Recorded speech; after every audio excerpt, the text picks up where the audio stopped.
మీకు ఉదయకాల శుభములు. అనుదిన వాక్య ధ్యానం డైలీ బ్రెత్కు మీకు స్వాగతం. Praise the Lord. ఈ దినము కొరకు సిద్ధపరచబడిన దేవుని వాక్యము సామెతల గ్రంథం 14వ అధ్యాయం 26వ వచనం. యెహోవా యందు భయభక్తులు కలిగి ఉండుట బహుధైర్యమును పుట్టించును. The fear of the Lord is strong confidence, and his children shall have a place of refuge. ప్రభునందు ప్రియులారా, ముందుగా మీకు హృదయపూర్వక వందనములు తెలియచేస్తూ ఉన్నాను. ఎవరు దేవునికి భయపడతారో, ఎవరు దేవుని పట్ల భక్తిని ప్రదర్శిస్తారో వారికి ధైర్యం అనలేదు, బహుధైర్యం పుట్టిస్తాడు అని చెప్తున్నాడు. గ్రహించండి, దేవుడు ఏదో చంపేస్తాడని భయపడటం కాదండి.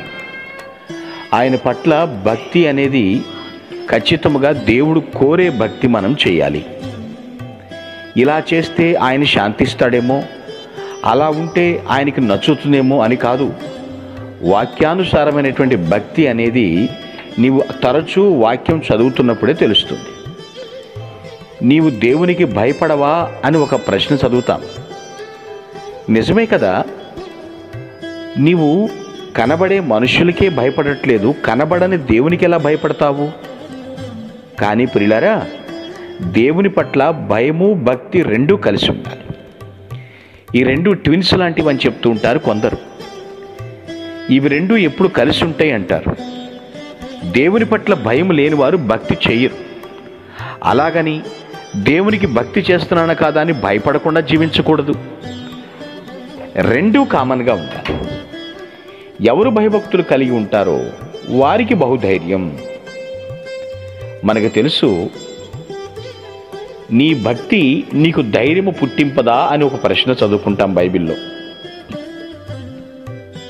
భయపడాల్సిన పని లేదు, భక్తి చేస్తే ధైర్యం. మనుషులకు కాదు భయపడాల్సింది, మహోన్నతునికి మనం భయపడాలి. ఎందుకంటే శరీరమును చంపువారు మనుషులు అపవాదేమో, కానీ శరీరమును ఆత్మను కూడా చంపువానికి జాగ్రత్తగా భయపడాలి కదా. కేవలము వీళ్ళేమంటారో వాళ్ళేమంటారని వణికిపోవటం కాదు. నీ గురించి దేవుడు ఏమనుకుంటున్నాడు? నీ భక్తి విషయంలో దేవుడు సంతృప్తికరంగా ఉన్నాడా? నువ్వు ఈరోజు పిరికిదానివిగా పిరికివాడవుగా ఉన్నావేమో. నీవు సరి అయిన భయభక్తులు కలిగిన జీవితం దేవునికి ప్రదర్శింపి చూపించు. దేవుడు నీకు బహుధైర్యాన్ని పుట్టిస్తాడు. ఆలస్యం చేయకూడదు. వచ్చే నెల నుంచి చూద్దాం, అలా చేస్తాను, ఇక నుంచి పవిత్రంగా ఉంటాను, ఉపవాస ప్రార్థనలు చేస్తాను, మానక మందిరానికి వెళతాను, వచ్చే నెల నుంచి అలా కాదు. ఇప్పుడే, ఈ క్షణమే నీవు దేవుని యందు భయభక్తులు కలిగి జీవించు. దుష్టుడు నిన్ను లొంగతీయటానికి ప్రయత్నిస్తున్నాడా? పిరికిగా అయిపోతున్నావా? దేవుడు ధైర్యం ఇస్తాడు, బహుధైర్యం ఇస్తాడండి. మనకి తెలుసు కదా, షడ్రక్ మెషక్ అబేద్నెగోలు యవ్వన కాలములో ఉండి కూడా భయపడ్డారా? రాజుకు భయపడలేదు, రాజుకు భయపడే భక్తి చూపించారు. అగ్ని గుండములకు దూకటములకు కూడా వాడు వెనుకంచి వెయ్యలేదు.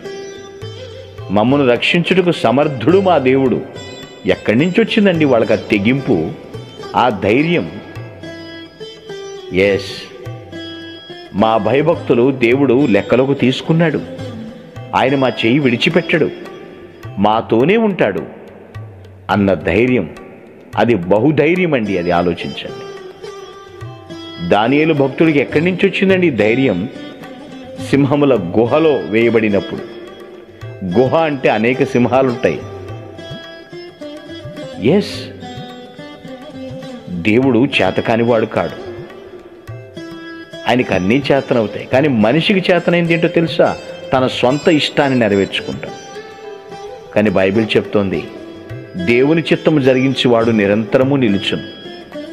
నువ్వు దేవుని యందు భయభక్తులు కలిగి ఉంటే పిరిగితనం పోతుంది, బహుధైర్యం దేవుడిస్తాడు. పిరిగితనం దేవుని పిల్లల లక్షణం కాదండి. ఎందుకంటే పిరికివారు పరలోకం వెళ్ళరని బైబిల్లో చెప్తుంది. చీటికి మాటికి ఎందుకు భయపడతాం? నీకు బహుధైర్యం కావాలా? దేవుని యందు భయభక్తులు కలిగి జీవించు. నేను ఈ మాట మాట్లాడుతున్నాను, దేవుడు వింటున్నాడు. నేను ఇలా చూస్తున్నాను, దేవుడు చూస్తున్నాడు.